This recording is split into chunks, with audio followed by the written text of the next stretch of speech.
We've got a case. Mr. James, the 55-year-old male presenting with headaches, nausea, urinary incontinence, and a cognitive decline. Could be dementia or Parkinson's. These diseases can cause a decline in cognitive function, including loss of memory, visual perception, and attention. At 55. Could be early onset.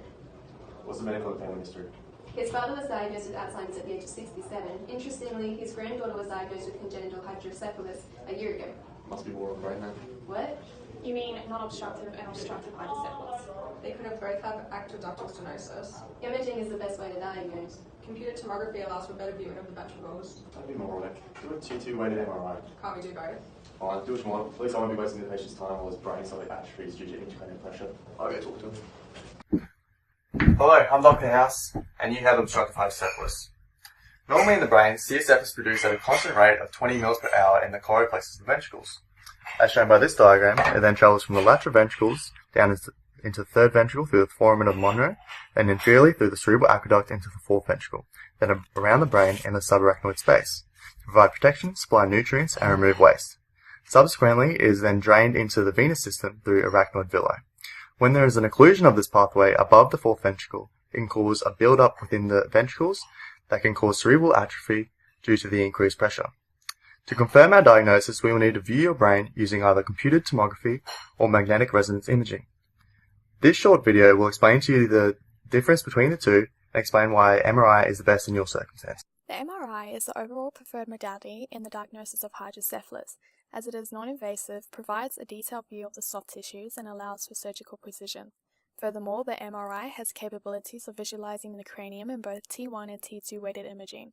T1 has a low intensity on soft tissues but a high intensity on bone.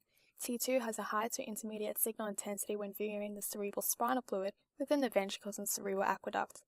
Therefore, T2 has the ability to see higher than normal signal intensity of the CSF, emphasizing if the CSF is slowly moving, it can indicate an obstruction.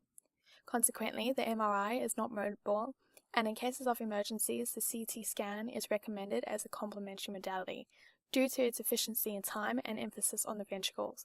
Considering both modalities provide 3D visualization, the MRI prevents superimposition on imaging, whereas the CT provides both semi-radiopaque imagery of the cerebral tissues and a radiopaque imagery of the surrounding cranial bones in one image.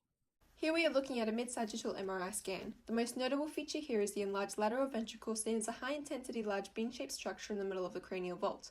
This is also accompanied by enlarged third and fourth ventricles, seen here as the high-intensity regions inferior to the lateral ventricle and anterior to the cerebellum respectively.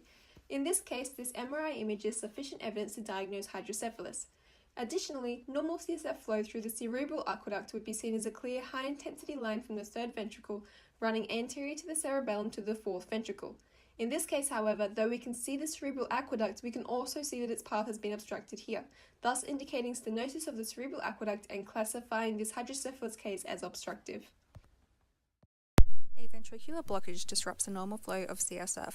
When comparing these two T2 weighted MRIs, CSF appears brightly in the right image and is visible in the regular-sized lateral ventricles and subarachnoid space. However, in the hydrocephalus patient, CSF is only visible in the lateral ventricles, which have enlarged.